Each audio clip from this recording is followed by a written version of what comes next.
Oi pessoal, bom dia, boa tarde, boa noite. Eu queria agradecer a vocês a audiência, os comentários. Bem, na medida do possível eu acho que eu respondi a todos, mas eram tantos, pode ser que tenha faltado algum, mas eu estou de olho e toda hora estou de olho e vendo um que eu não tenha respondido, imediatamente eu respondo. E qualquer dúvida vocês perguntem, porque eu estou aqui para isso, entendeu? É... Quanto ao acelerador de partículas hoje, é uma coisa muito estranha, porque o colisor de átomos, ele, como é que eu vou explicar? É, eu queria entender como é que eles sabem o que é bóson, o que é aquilo outro, aquela partícula, porque numa colisão, na velocidade da luz entre dois prótons, nunca uma é igual, não tem duas colisões iguais.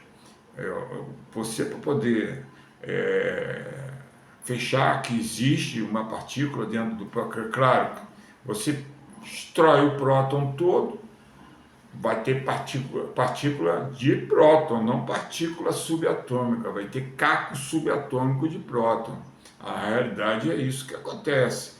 Agora, se uma desses cacos subatômicos tem um comportamento, sempre que tem a colisão, ele faz um movimento numa direção, isso vai te chamar a atenção de que aquilo pode não ser um caco subatômico, e sim uma partícula subatômica que compõe o próton. Então, eles não falam isso. A gente vê nos comentários, nos livros de publicações, é vago. É vago. A gente só vê uma grande porrada de um outro pedaço de caco para tudo que é ser. Agora eles reativaram o colisor de Aldros, que fica na fronteira da França com a Suíça, depois de 2 anos de manutenção. Imagina o estrago que eles devem ter feito ao colisor de Hadrons. Aí aquilo é caro demais, porque o tubo de aceleração são com eletroímãs, quer dizer, quando o próton, que é positivo, é lançado, na frente dele o ímã está negativo. Aí ele vai para o ímã, mas quando ele chega, quase chegando no ímã, o ímã inverte a polaridade e o outro inverte para negativo, um empurra e o outro puxa, e assim sucessivamente eles vão acelerando dentro daquele círculo, porque não é numa volta que chega a velocidade da luz, não. Vai sendo acelerado, acelerado, acelerado, é uma sequência de positivo, negativo, positivo, negativo, positivo. Um puxa e depois empurra para o outro da frente puxar, depois empurrar, e assim vai. Entendeu? É assim que funciona. Agora, a conclusão da experiência é que eu fico assim, sem poder dizer a vocês, porque eles não demonstram como eles chegam à conclusão que tem uma partícula subatômica. Eu não estou no colisor de Hadrons para poder saber. Eles é que são os catedráticos que estão lá. Eu não tenho mais idade para voltar e estudar, entendeu? Então eu vou me informando, vou buscando informação sobre o assunto em tudo que é canto que eu acho e colocando para vocês, dividindo com vocês, porque eu acho que essas coisas são para a nação saber, né? E aí eu fiquei chocado, muito chocado. Eu saí na rua, falei, cruzei com um garoto que eu vi que era do ensino médio. Aí eu parei e perguntei para ele: você sabe que o Brasil tem 2 usinas atômicas e uma terceira que ficou parada? Agora o garoto arregalou o olhão para mim e falou assim: o Brasil tem reator, usina atômica? Aí eu falei para ele: você não sabia não? Não. Em que ano você está? Aí ele falou assim: eu estou acabando acabando o antigo ensino médio, né? Eu passei o fundamental, já estou indo para o final. Aí eu pensei, pô, ninguém te contou isso, nenhum professor de. Você não tem professor de física, de química, nada disso, um de ciências que seja, para dizer que existe um acelerador de uma usina nuclear aqui, acelerador de partículas não, mas usina nuclear, quer dizer, até tem, né, em Campinas, mas um amigo disse que fecharam de novo. Eu vi num, eu vi um rapaz falando num site que tinha sido reaberto. Aí quando ele me deu essa notícia, eu fui ver de quando era a postagem era de 21.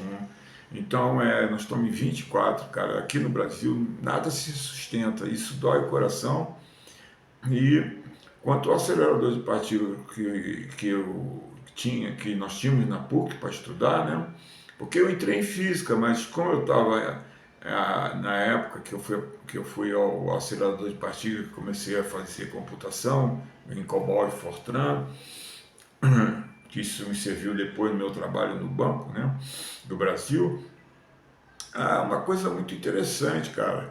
A porta tinha 2 metros de espessura, mais ou menos um tamanho de 4 por 4, fechava assim, levava umas 2 horas para o motor poder. Era toda de chumbo. O ambiente do acelerador tinha mais ou menos a altura de um prédio de 5 andares, entendeu? O experimento era colocado lá em cima, os caras subiam de elevador por fora, entravam, colocavam outra porta de chumbo que tinha. Eles não levaram a gente lá porque a gente era aluno, né? E os formandos é que estavam lá dando um tempo para a gente poder conhecer. E depois que a gente saiu, eles caíram no trabalho. Então eu entrei uma vez só. Eu não sou bobo, cara. Ali tinha várias saídas para vários experimentos com aceleração de partículas, distribuição, para vários experimentos ao mesmo tempo, pois tum, tum, tum, tum, tum, tum, apontava para um experimento de cada vez, e a porta com a porta fechada. Aí eu falei assim, peraí, se houve aqui radiação, a radiação não vai embora assim fácil não. As paredes são de chumbo, ela está aqui dentro. Aí eu saí imediatamente, aí o professor me chamou, eu falei assim, professor, sai daí que o senhor é louco, o senhor está em área radioativa. Aí ele disse, não, mas tem a porta de chumbo. Não, mas a porta de chumbo é para quando a radiação começa, mas ela se mantém aí dentro, e o senhor está em área radioativa.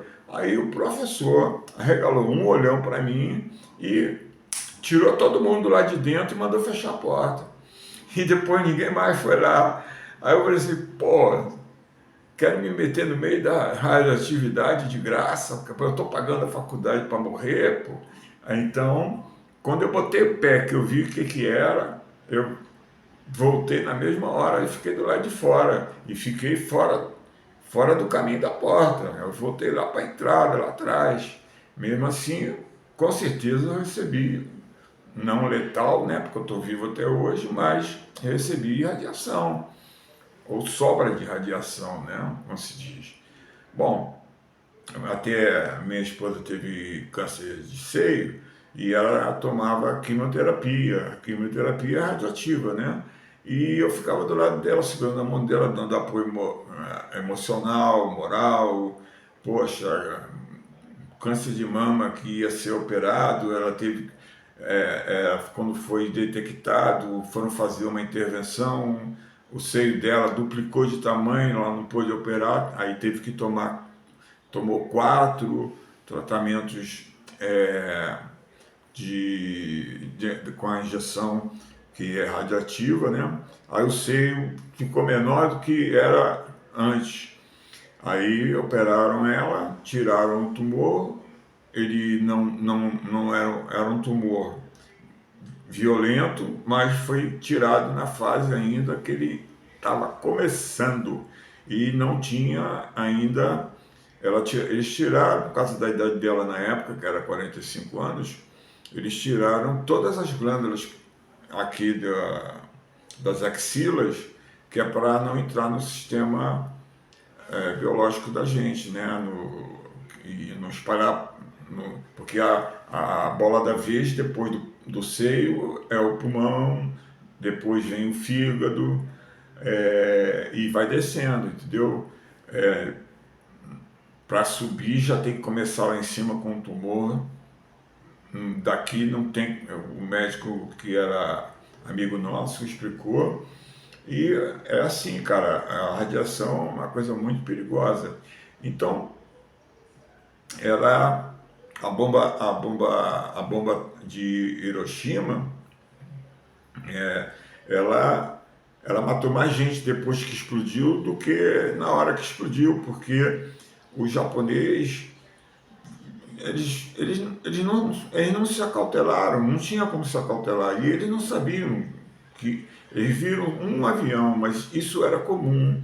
O avião que vinha sempre um avião que chamava avião guia, era ele que marcava os alvos, ele vinha na frente, marcava os alvos e passava a informação para a esquadrilha. A esquadrilha vinha com 200 B-29, mas você imagina o dinheirão que os Estados Unidos gastou na época, porque o B-29 foi a arma mais cara fabricada durante a Segunda Guerra Mundial.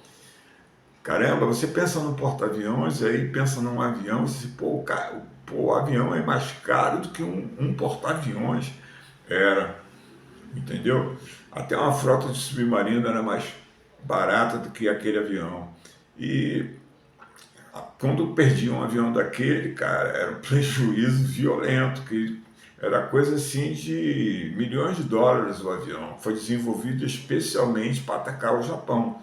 Então, quando eles tomaram a ilha de Saipan e depois de Iwo em Iwo teve aquele massacre todo, né, dos fuzileiros, que foram pegos de surpresa, não sabiam nem que tinha tantos japoneses escondidos lá, numa ilha pequena que era praticamente uma pista de pouso, entendeu? Tinha para mais de 50 mil japoneses malocados lá há anos esperando os americanos chegarem. Então, Iwo é ilha do enxofre. Então, de lá, os aviões já podiam partir com escolta, porque antes não podia, porque a distância que o B-29 percorria era 5 vezes maior do que a dos aviões escoltas, os Mustangs, que eram os mais evoluídos na época, não conseguiam dar escolta que nem davam na Europa. Na Europa é um ovinho, pô, o Japão estava lá na caixa do chapéu, pô, e o pessoal cá no arquipélago das Marianas era mais de 2.500 quilômetros e o avião tinha uma autonomia de quase 5.700 quilômetros. Então ele ia e tinha que bombardear e voltar logo, porque senão ele não voltava, entendeu? E com muitos aconteceu isso. O vento atrapalhava no bombardeio e atrapalhava também em manter o avião no curso, né? Era uma operação muito perigosa e tinha que ser muito precisa, e os pilotos eram tudo fera, cara. Tem que bater palma porque os caras eram fera. E depois a gente pensa, vendo, né? O bombardeio que eles fizeram a Tóquio, um mês antes de jogar as bombas atômicas, matou mais gente do que as bombas atômicas somadas. Morreu mais gente em Tóquio com um bombardeio comum incendiário, porque eles levaram napalm, cara, napalm e fósforo, e voaram na altura de 1.500 metros. Então, os japoneses não tinham artilharia antiaérea, e a essa altura os caças não tinham como fazer manobras. E foi à noite, começou 10 horas da noite, entrou por madrugada dentro e tacaram fogo em 40% da cidade de Tóquio, justamente numa área em que o que pareciam ser moradias eram pequenas fabriquetas que faziam peças avulsas que iam ser juntadas para montar um determinado armamento. Então eles destruíram aqueles 40% e mais um pouco, até o imperador ficou apertadinho porque o negócio chegou perto dele, entendeu? Então eles começaram sistematicamente a fazer isso em tudo que a cidade que eles bombardearam, eles pararam de bombardear de grande altitude e começaram a usar a prática do bombardeio rasteiro e incendiário. Então não foi só Tóquio. Tóquio foi a que mais gente morreu, 1 milhão de pessoas ficaram desabrigadas. Você imagina a confusão que se instaurou no Japão naquela época. E eles espalharam isso por cidades circunvizinhas a Tóquio, e eram cidades pequenas que praticamente se extinguiram, queimaram. O cheiro de carne queimada era sentido nos aviões, que eles estavam com as portas das bombas abertas, e quando eles começaram a voltar, eles passaram sobre Tóquio de novo, e aí entrou aquele cheiro estranho que ninguém sabia o que era. Aí o capitão falou: não, vou fechar a portinhola, porque isso é cheiro de carne humana queimada. Entendeu? Churrasco de gente. Foi o que eles fizeram com os japoneses. E não, ninguém, o comandante da Força Aérea Americana no Pacífico, que era um general, ele era chamado bunda de ferro, entendeu? Iron S, bunda de ferro. O cara era mau, o cara pensava como ferrar o melhor possível. Quando ele viu que não estava ferrando, ele parou, sentou, conversou, aí chegou a essa conclusão. Poxa, falaram que tem aí um explosivo novo aí, que foi o napalm, apareceu praticamente no final da guerra, né? Porque a guerra em si, o pessoal fala assim, a Primeira Guerra Mundial, a Segunda Guerra Mundial. Não, foi uma grande guerra dividida em duas partes, porque em novembro de 18 houve um armistício.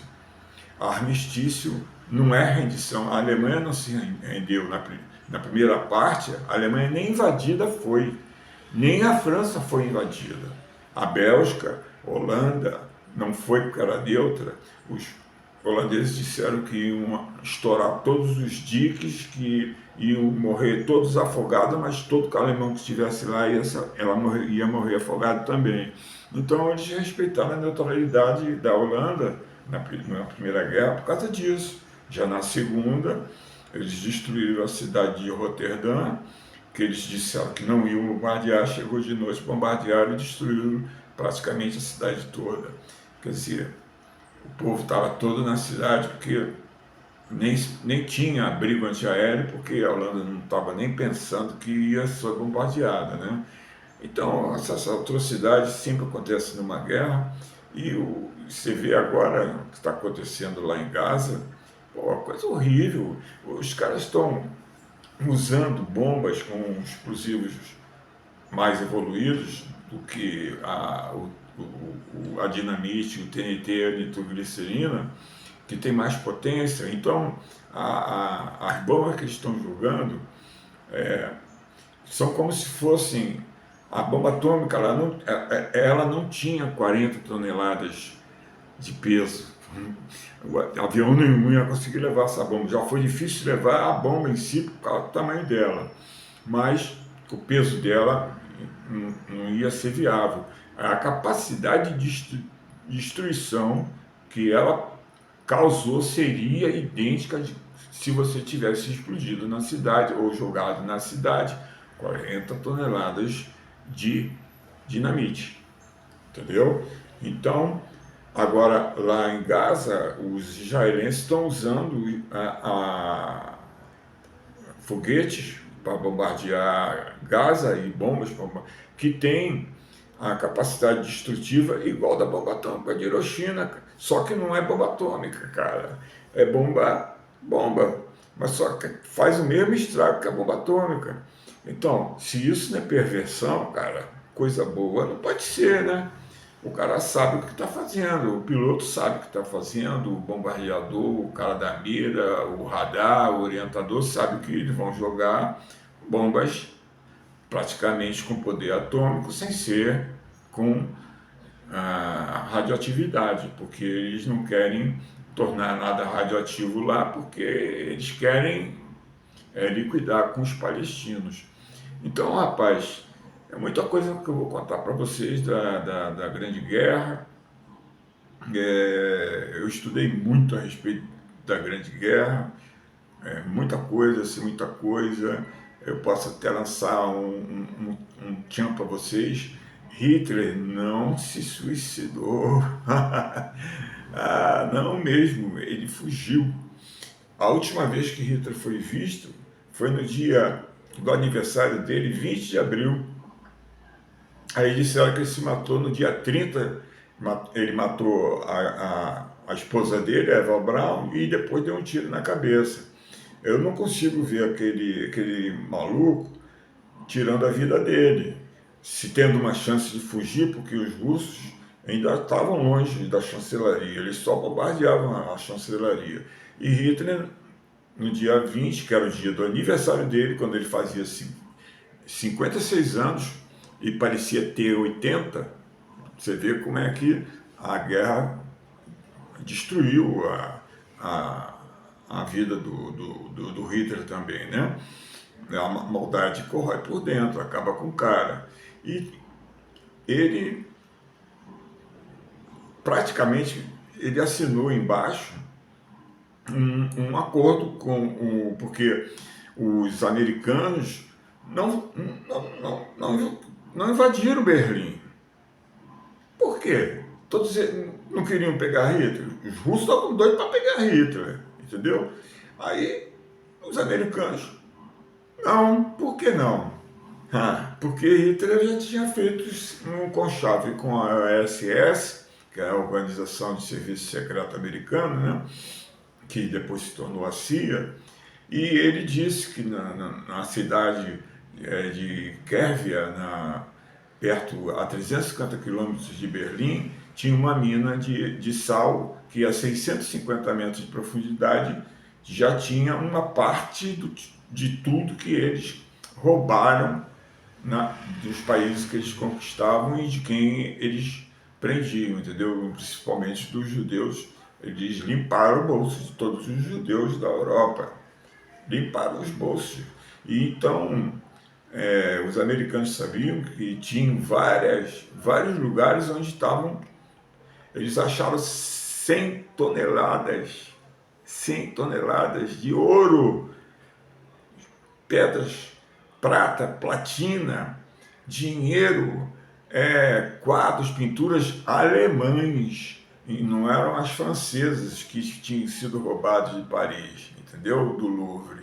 Então, os americanos e os russos estavam não querendo pegar Hitler, eles estavam querendo matar Hitler, eles queriam pegar Hitler para poder saber onde é que estava o ouro. A luta era pelo ouro, deixou de ser para conquistar, porque a Alemanha já estava destruída, entendeu? A Alemanha já estava destruída, eles já sabiam que tinham ganho a guerra, quando saíram da França eles já sabiam que não tinha para ninguém.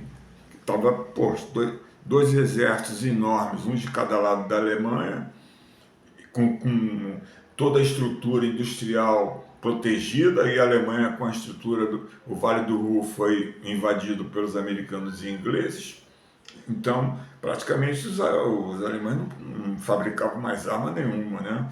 Então, Hitler, entre 20, quando ele fez aniversário, e 30, quando dizem que ele se matou, mas que foram achar o corpo 3 dias depois, por acaso, os russos é que acharam. Aí quando os russos que contam a história de como foi que eles acharam o corpo e o que eles fizeram com o corpo. Alguns corpos, eles não sabiam nem se era homem ou mulher, porque os corpos que eles acharam estavam calcinados, era osso queimado, não tinha, entendeu? Não tinha. E eles contam que Hitler, eles achavam que só viram 2 corpos na chancelaria.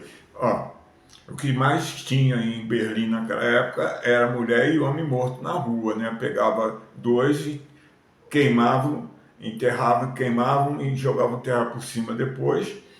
Na chancelaria, qualquer um que chegasse ia julgar que era Eva Braun e Hitler, né? E Hitler já tinha picado a mula, saiu por Hamburgo, passou o comando para Donitz, que era o comandante de toda a marinha, da Kriegsmarine alemã, e que era o mentor dos submarinos, do uso das alcateias, e depois que o americano entrou na guerra efetivamente, eles, com a ajuda dos ingleses, desenvolveram, botaram o ciclotron, que era o núcleo do radar, em praticamente todos os aviões de bombardeios Liberator, que tinham uma grande autonomia de voo, para patrulhar o Atlântico Norte, porque senão eles não podiam mandar tropas para a Inglaterra, não podiam nem ter, porque eles invadiram o norte da África direto, eles saíram direto dos Estados Unidos, não passaram pela Inglaterra, não. Saíram dos Estados Unidos, vieram costurando, né, em zigue-zague pelo Caribe e cruzaram o Atlântico e já chegaram chegando, entendeu? Em cima, em Marrocos e na Argélia, né, em Casablanca, onde teve uma certa resistência das forças de Vichy, que era pró-nazista, que ficou pró-nazista depois, porque a França, na Segunda Guerra Mundial, para dizer a verdade, não fez porra nenhuma. Ela só foi invadida, apanhou feito um cachorro, só De Gaulle tentou fazer alguma coisa, e tudo em cima do que De Gaulle tinha escrito sobre como se usar um tanque. Os alemães leram o livro dele, mas os franceses e os ingleses não leram, entendeu? Mas Rommel leu, entendeu? Todos os generais alemães leram, e a Blitzkrieg foi baseada nesse modo de pensar de De Gaulle, cara. Não é à toa que ele dominou totalmente e disputou um tempo com um outro general que fugiu da prisão, logo no início da guerra. Ele conseguiu fugir depois e foi para o norte da África, né? E depois os aliados chegaram. O Roosevelt não gostava de De Gaulle, e Churchill sempre lidou com De Gaulle, que De Gaulle fugiu com os soldados franceses em Dunkerque para a Inglaterra. Então ele dialogava constantemente com Churchill, e Churchill conhecia bem o caráter dele e a capacidade dele, mas Roosevelt, sabe aquela coisa, não foi com a cara dele, ele gostou do outro general, mas o outro general não tinha a cancha que o De Gaulle tinha, né? Tanto que na batalha De Gaulle mostrou que veio, né? Então, gente, eu tenho muita coisa para falar da Segunda Guerra Mundial, da segunda parte da Grande Guerra Mundial. E o armistício, por exemplo, um exemplo patético é as Coreias. As Coreias estão em guerra, tem guerra na Coreia ainda desde 50. Em 53, a guerra não acabou não, eles assinaram um armistício. Armistício não é fim de guerra nenhuma, é um cessar-fogo, e convenientemente cada um ficou na sua. O americano diz que, ó, se vocês armarem confusão aí, eu não entro mais aí não, porque eu só vou entrar aí com arma atômica agora, porque, porra, nós entramos, a China veio, a gente ajudou a China, agora a China virou comunista, não quer saber da gente mais, a gente ajudou pra cacete a China, quanto os japoneses, e assim foi, cara. Nós vamos, até hoje, já se vão de 53 para cá, são 71 anos de armistício. Quer dizer, para ser verdade, é a guerra mais longa de todos os tempos. Menos Teve uma, a Guerra dos 100 Anos na Idade Média entre França e Inglaterra durou 100 anos. Claro que não foi 100 anos com guerra todo dia, mas a, os encontros, praticamente todo mês tinha uma batalha grande em algum lugar no litoral da França. Os franceses não conseguiram invadir a Inglaterra, claro, a Inglaterra que veio para a França, e essa guerra durou 100 anos, e a Guerra da Coreia já tem 71. Então está quase chegando a Guerra de 100 anos, né? Então é só um armistício. E como assim foi a primeira, não sei se vocês notaram que eu falo sempre, a primeira parte da Grande Guerra Mundial, que isso aí foi a Guerra dos 100 Anos, não chega nem aos pés da Grande Guerra Mundial. A segunda parte da Grande Guerra Mundial atingiu ao mundo todo, entendeu? Atingiu até o Brasil teve navios torpedeados, navios cargueiros. Os americanos se instalaram em Natal lá, fizeram a maior base da Força Aérea Americana aqui no Brasil, para patrulhar o Atlântico Sul. Muita coisa para contar. Agora, quanto a Hitler, não morreu mesmo, entendeu? Esse ouro que foi achado foi a paga dele para poder fugir. Eles tinham desenvolvido, a Kriegsmarine tinha desenvolvido um submarino mais poderoso, que podia navegar mais tempo debaixo d'água, cobrir distâncias mais longas, a autonomia muito maior, profundidade muito maior, e só tinha 3, estavam todos no porto de Hamburgo, e Hamburgo só foi ocupado depois da rendição, porque os exércitos americanos e ingleses não entraram na Dinamarca, não entraram na Noruega. A Noruega, os caras se renderam, aí eles foram lá buscar os caras como prisioneiros. Quando o Dönitz assinou a rendição na Alemanha, dia 8 de maio de 45, aí, onde tinha alemão ainda, eles tiveram que voltar, né? Já deviam estar de saco cheio também, estar na Noruega, que lá é frio pra cacete, nossa senhora. Então, tem muita coisa, cara, muita coisa que como é que eu vou dizer assim, porque numa guerra, se você não tiver segredo, pô, a maior espinha dorsal da guerra é o segredo. Então fica difícil a gente saber as verdades por inteiro, porque há sempre um segredo, um não falar, um não dizer de alguma coisa. E é isso aí, o americano não ia espalhar os 7 ventos, que fez um acordo com o Hitler para pegar o ouro antes que os soviéticos pegassem, entendeu? Então, a maior parte do dinheiro estava na Suíça. Por isso que a Suíça é sempre neutra. Os bancos todos, e pior não é isso, os bancos todos lá são de judeus, cara. Então, os alemães tinham razão de ter raiva dos judeus, porque eram os únicos que tinham dinheiro na Alemanha depois da primeira parte da Grande Guerra. Então ficou difícil, né? Aproveitou um doidivanas que fez a cabeça da galera, pendurava bandeiras numa rua, que a bandeira ia do último andar do prédio até o chão, na calçada, e fazia desfiles homéricos, encheu, um tipo Maracanã, mais de 500 mil pessoas, uma coisa assim de louco. Coisas que vocês vão saber ao longo dos meus programas, e vai ajudar muita gente que gosta de saber disso, e quem não gosta vai ficar sabendo, entendeu? Porque eu vou falar de cinturões de asteroides, porque eu quando estudei física, a parte básica de física, eu estudei astronomia também, tinha um pouco de astronomia, porque física e astronomia se confundem, a astronomia precisa da física, né?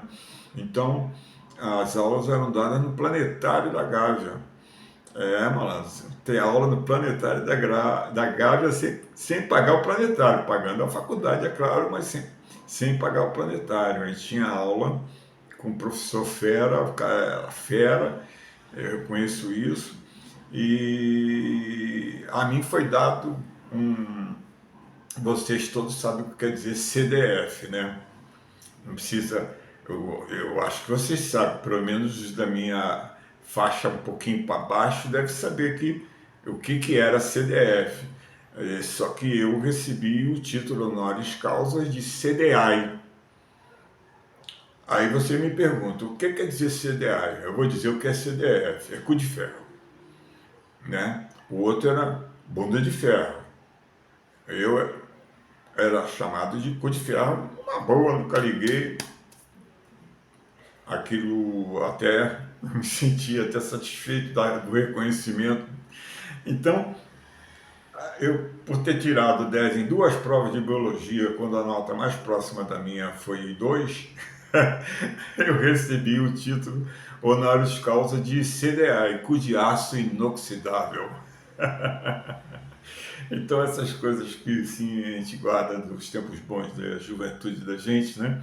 Quando a gente tinha saúde, tinha vitalidade, é, e gostava de aprender. Eu, quando eu quero aprender uma coisa, eu não me matriculo em lugar nenhum, não. Eu procuro onde tem um livro que fale daquela coisa e cai dentro. Eu sempre estudei assim. E uma coisa que eu, para quem estiver me escutando, que tiver com dificuldade, você tem que, antes de ir para a aula, você vai dar trigonometria. Aí você vai estudar, começar a estudar trigonometria. Por que existe trigonometria? A trigonometria existe por causa da eletrônica. Porque a eletrônica é senoidal, entendeu? A evolução da matemática trigonométrica era a matemática para ser usada nas equações de eletricidade, no desenvolvimento dos aparelhos elétricos e da distribuição da eletricidade, do uso da eletricidade. Então criou-se, os matemáticos criaram, teorizaram, depois equacionaram, e que era a trigonometria. Então eu gostava muito de trigonometria e eu estudava trigonometria. Eu comecei a estudar sozinho. Durante as férias, eu tinha acabado o ginásio, no primeiro ano científico eu ia já começar no colégio que eu fui estudar, era o Santo Antônio Maria de Zacarias, na Rua do Catete. Era colégio de padres, mas padres mansos, não eram padres bravos, eram democráticos, entendeu? Tinha até judeus, muçulmanos estudando no colégio, tudo numa boa, nunca teve confusão, e os padres respeitavam todo mundo, e até brincavam com a gente. Poxa, o colégio era pago e era muito puxado, e eu conseguia lá estender o meu título de CDI, né? Porque os que me apelidaram foi quando eu ainda estava no ginásio, e eu levei isso pro resto da vida. Então, eu sempre fui assim, eu estudo antes da aula. Você estuda, porque na faculdade o professor não dá moleza não. Você que se vire. Ele joga, ó, é isso aí que tem que estudar. Isso, tu não entende porra nenhuma, que ele fala com a linguagem dele e a terminologia dele, e se você não pegar o livro que ele receitou e estudar por conta própria, você não, na faculdade não vai a lugar nenhum. Não é ensino médio, nem ensino... É um ensino superior, é você que tem que estudar, é você que tem que aprender, não é o professor já sabe, pô. Aí você quer aprender alguma coisa, você pega o livro, estuda o ponto, o que você não entender, você anota no papel. Aí faz os exercícios. Às vezes, fazendo os exercícios, você resolve a dúvida. E às vezes aumenta a dúvida. Então, se você não entendeu, você anota, porque toda aula sempre termina com o professor perguntando. Alguém não entendeu alguma coisa? Aí é a hora de você falar. Eu não entendi isso. E aí o professor vai te explicar. Tá bem? Então, era assim que eu estudava e é assim que eu virei um CDI. É isso aí, gente. Eu agradeço muito a vocês e o meu canal, vai ter muita coisa, é diversificado. Eu botei lá assuntos diversos, entendeu? Até o uso do batom, como é a interpretação do batom, isso é para as mulheres. Como é a interpretação do batom, não é nada pornográfico, é o batom toda mulher usa, né? Então, o uso do batom, as cores do batom tem uma simbologia, entendeu? E o homem esperto, como eu que fui muito namorador e lia muito, eu sabia o significado do batom, mas do lado pernóstico, né? Do lado da sacanagem, que os romanos é que praticamente as mulheres todas, as meretrizes, usavam o batom como indicativo das qualificações dela, né? Se passasse batom preto, meu Deus do céu, não entrava lá porque aquela mulher ia acabar contigo. Então, o batom sempre foi um sinalizador, mas eu não vou falar nesses termos, eu vou explicar o que eu aprendi, o que eu achei sobre o batom suave, para vocês saberem, você às vezes você gosta de um tipo de batom, aquilo está expressando o uso desse batom está expressando a tua personalidade. E o homem que sabe disso te conhece só de ver o batom. Depois ele tira o batom todo e passa para ele, né? Depois fica se limpando em casa com, com um lenço para a mulher dele não ver, né? E nem, no meu caso era minha mãe. Se eu chegasse todo sujo de batom, minha mãe dizia: que é que você está namorando? E aí já queria estragar meu namoro. Então, minha mãe não sabia quantas namoradas eu tinha e muito menos quem era. E eu aconselho que eu dou para vocês. Entendeu? Namorem bastante, porque depois que você for atingido mesmo em cheio, que o teu coração não bater, só bater por uma e você só conseguir ficar olhando para uma, ferrou, cara, ferrou. Eu tô nessa há 38 anos e, e para mim é como se fosse o primeiro dia. É uma coisa assim apaixonante, né? Então, gente, tudo de bom para vocês, agradeço muito. Minha esposa agradece muito, porque ela me ajuda bastante na parte de... Ela faz o levantamento, porque eu fico estudando, né? E relembrando algumas coisas, que muita coisa eu ainda tenho na cabeça. E algumas coisas a gente, poxa, eu tô com 70 anos, né? Então tem coisas que nem se usa mais. Na física, pelo menos, quando eu estudei física quântica, era, ninguém fazia experiência de quântico, de não sei o que, entendeu? É, não tinha física quântica, eu estudava física. Física nuclear, sim, física nuclear, tudo bem. Química, no meio da física, sim. No meio da cosmologia, sim.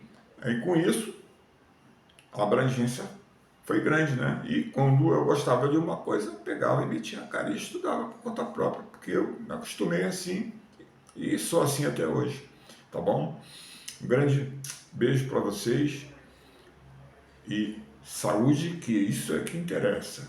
O resto não tem pressa. Isso fica na língua, né? De tantos anos que os caras faziam isso. Então, é isso aí, gente. Muito obrigado pela audiência e saúde a todos e até a próxima.